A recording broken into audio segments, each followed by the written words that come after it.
Good morning, good afternoon, and good evening, Redmont. I'm Luca Del Rey, Editor-in-Chief of the Reveille Times, and welcome to the very first episode of the Reveille Roundup. Today's May 27th, and we're bringing you the biggest headlines of the past few weeks, including breaking news that is unfolding right now.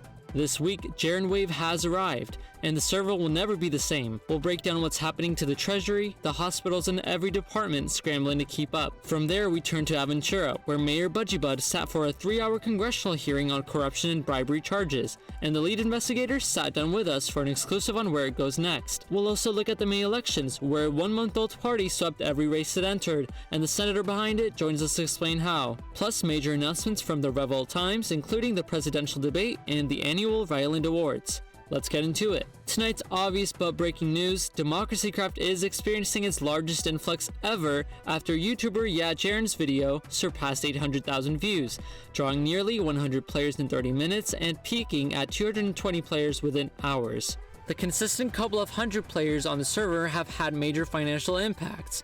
President Technofied disclosed that the Treasury started at approximately $11 million and has fallen to around $8 million, a $3 million decline, after he and Secretary of Commerce Elysia moved $8 million in funds from deported player accounts back to the Treasury just hours before the waves hit. Even with a cushion, the burn rate remains a concern, with the president stating he has received advice from the Commerce Department on arrangements with the Federal Reserve should they be needed. As for the Department of Health, it is at its breaking point. MSNBS reports that 5 to 8 patients have been lined up constantly at the hospital for hours at a time, with the department spending through tens of thousands of dollars per hour. As a result, the $50,000 presidential reserve was gone in roughly 3.5 hours. Secretary of Health Guy Stix has opened up the trainee doctor exam to recruit new medical staff to ease the wait times, and the Department of the Interior has increased the supply depot prices for DOH materials to help keep the system running. The ripple effects are reaching every department. The Department of Construction and Transportation has delayed all pending eviction reports by 3 days, citing the surge in player activity and technical difficulties. Vice President Skazni Kontor has stated that the executive was prepared for a large influx and has been working with the Department of Commerce on contingency plans. Attorney General Superwhoops was optimistic, saying simply, "The more, the merrier." This is a developing story, one that may define the next chapter of this server. The Reveille Times will continue to cover it as it unfolds on our website, thereveilletimes.com, and the news channel right here on Discord. The mayor of Aventura, Budgiebud, faced severe criticism after an hours-long congressional hearing in relation to accusations of corruption and voter bribery. The mayor of Aventura was elected earlier this year in the mayoral election of April. 4 days after taking office, he was deported from the server for 1 week after misusing his mayoral permissions to take 31 netherite blocks valued at $47,430 from a communal building. Budgiebud also altered the spawn zone in town without notifying the Office of Development. While the budget failed to be passed and the majority of townsfolk disapproved of him by an impressive margin, polls revealed a whopping 69% disapproval rate. A petition to remove Budgiebud gathered the minimum amount of signatures needed, 30 of them in total, and the representatives in the House decided to hold an investigative hearing. During the congressional hearing conducted by Representative MJL, several problems were investigated. In the matter of netherite blocks, Budgiebud claimed that those were meant for the town expenses and were neither sold nor hidden. The witnesses, including the build manager, testified that the blocks were taken from a communal paste. Hence, the government did not directly pay for them.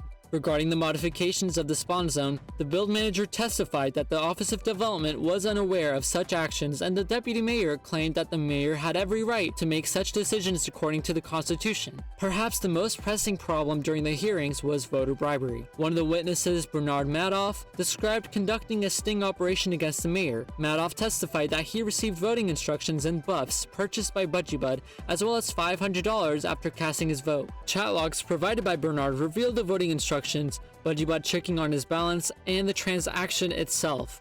Bernard reported the incident immediately within 2 minutes to Representative By the Guy. Budgiebud denied all accusations regarding bribery. However, one of the matters still remains unresolved. Bernard initially testified that Budgiebud offered him a dinner date in exchange for a vote, which would constitute a bribe. Budgiebud countered by arguing that the dinner date was only discussed after the vote had been cast and thus could not have been used as inducement. Another witness, Cassie 45806, confirmed Budgiebud's timeline, saying it was Bernard who brought up dinner date after he had already voted. Bernard himself confirmed that from the audience. Still, the dinner date aside, the $500 payment and buffs remain unanswered for. MJL is the representative investigating the case, and we decided to speak about what is expected to happen next. Thank you for having me, Luca. The hearing ran over 3 hours. Did it accomplish what you set out to do? Both. So I definitely feel we've got the testimony that we needed that day. We heard from very much key witnesses both for and against the allegations made against Budgie Bud, the mayor of Aventura, but there was plenty of disruptions. We are currently in the process of making motions of contempt for various people that are being charged. I'll tell you just now, we just passed a motion of contempt against Coe for his acid attack that killed every single representative present and the bystanders. So we don't want any of our proceedings to ever be interfered with by anybody, especially not sitting justice. You've committed to a report. What will it cover? The report is looking like we are more likely than not going to clear Mayor Budgie Bud of the first 2 allegations regarding the theft of the netherite blocks, and more so, I can confidently say we're definitely clearing him of the defacement of spawn. It's possible he broke some long-standing traditions and protocols, but there's definitely no criminal act that was done in regards to the way that spawn was renovated. And the remaining allegation, the $500 and voting instructions? I'm keeping the cards close to my chest on that one. We're sifting through mountains of information.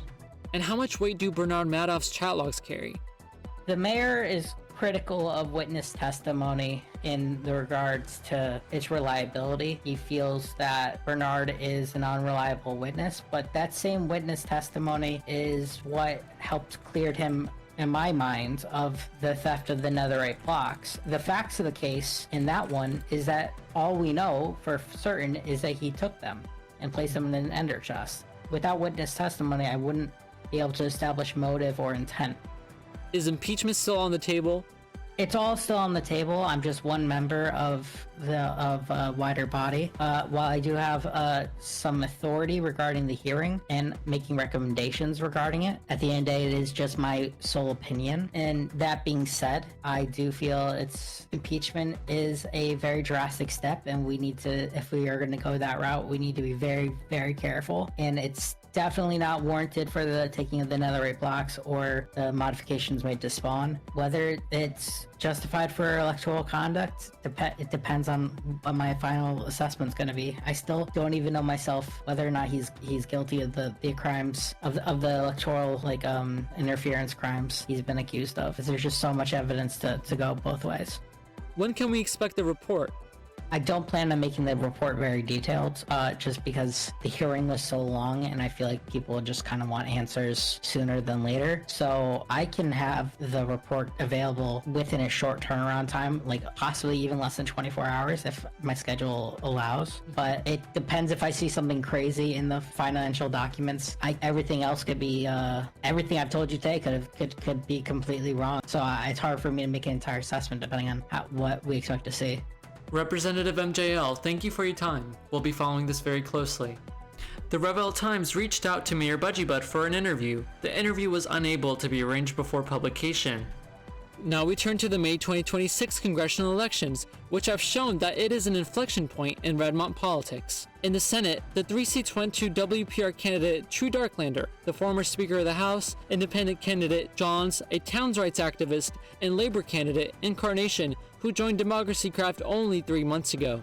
In the House, 11 representatives were elected, with 3 of those going to Labor, 2 going to WPR, and the rest going to independents and smaller parties. A party to note here is the Labor Party, founded barely a month before the election day with around 15 party members. Labor landed 3 House seats and 1 Senate seat, and every Labor candidate won their race. By comparison, the SDP and TE, with roughly 30 and 20 members respectively, each saw their Senate candidates eliminated. We sat down with Senator Incarnation to hear the story directly. Within your journey, you actually founded the Labor Party. It is a fairly new party, around a month old, with around 15 registered members, and Labor candidates have won their races this cycle. What drove you to creating a new party? Why not join the other parties that are similar within the political ideology of the Labor Party? Oh yeah, and that's circling back to our March election, right? So this founding of the Labor Party, it really came down to the fact that I did win the March election. Because there's a lot of reason to believe that if I hadn't necessarily won that election, I wouldn't necessarily have the impetus to go out and make my own party. Because back then I was running as an independent, right?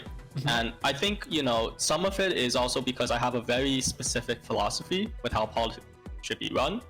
I have like certain amounts of knowledge and understanding about politics that I believe other parties don't have.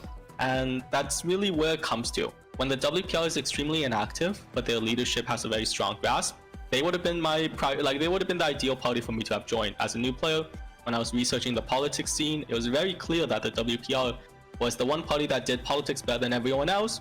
And when they made mistakes and blunders, it became very difficult for me to justify myself joining them and needing to go in there and really change how they do things. And at a certain point, it's better to just start on my own and do stuff myself, right? If we look at the other options that I could have joined, the Evergreens, the SDP, they all do things that I don't necessarily should be done as a party. They have certain amounts of internal mistakes, bureaucracy, and they don't necessarily stand and fight for what they believe in as much. Labour Party is very different in the sense that we would be very willing to risk certain amounts of stuff to get what we need to do and stand for who we need to stand for. And that's not necessarily something that every single party out there has been willing to do. And that's really a big difference maker in these last elections as well. A lot of people are asking whether Labour Party is a one-cycle wave or the start of a real challenge to WPR dominance. What is it? And what does Labour look like 6 months from now?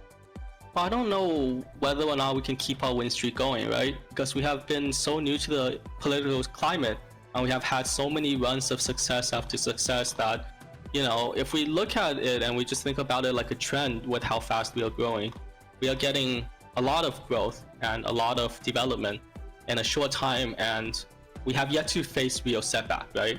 And that's the real difficulty of it. A lot of parties, they get this growth and they can build quickly, but we don't necessarily know what happens when setback hits them. That's when the people start to have doubts about the party. That's when issues that, you're able to keep put down and keep hidden might start emerging, right? Because we are not a party that is necessarily extremely stable. We are a party that have grown rapidly and have a lot of different voices in our party. You can see that with how quickly we've grown, we've taken people that we believe are capable from all areas of the aisle, and we've really concentrated them together into a movement, right? There's some people who have joined our party as dual memberships, people like Jonas, people like Zelost, people like Rai, and these are very capable people in my eyes that have a lot of activity in them, and they have a lot of knowledge in them, but we don't necessarily know if these people will make the party better or if we will stagnate to the future, right? We are obviously taking a lot of steps and measures to build our influence and ourselves, and this recent string of success has helped us do that. But that's the only thing we can promise, that we will try our best and see where it goes. Senator Incarnation, congratulations again, and thank you for joining us. In other news, the town of Aventura faces a lawsuit from the federal government over the passage of the Other Commission and Artist Act, which allegedly infringes on free speech rights. The lawsuit centers on a clause that restricts and penalizes the posting of AI-generated text, art, or other materials in the Aventura Discord server. As for the Department of Commerce, CNN News analyzed DOC grant data from 2026 to the present. Only about 22% of those distributed grant funds have documented evidence of expenditure. News outlets were found to be the most consistent in submitting receipts, whereas the DOC approved only approximately 38% of the requested funds, often with little guidance on their use. Publication Circle released a structural analysis of Democracy Craft's player-run departments, stating that most departments rely on only 1 to 3 dedicated players and are more vulnerable than they seem. The article highlighted the eviction auction process, which saw up to 67 plots waiting for auction in March, and a stalled patent application that subtly deterred a new player's interest in the server. The Reveille Times will be hosting the first presidential debate in early June ahead of the Redmont presidential elections. Prospective candidates should reach out to me directly to coordinate logistics. Viewer questions will be collected anonymously and reviewed by an independent committee. Lastly, the Reveille Times will host the annual Ryland Awards, one of the oldest award shows in DC, recognizing the best in journalism, politics, and public service across Redmont. More details on nominations and categories are coming soon. Keep an eye on our Discord and website. And if you're a new player from the Jaron Wave, or anyone who's been watching this and thinking, I want to be a part of this, The Reveille Times is always looking for editors, reporters, and journalists. No experience required, just curiosity and a willingness to get out a story. Reach out to me directly if you're interested, as we pay a very high rate per article. Good morning, good afternoon, and good night, Redmont.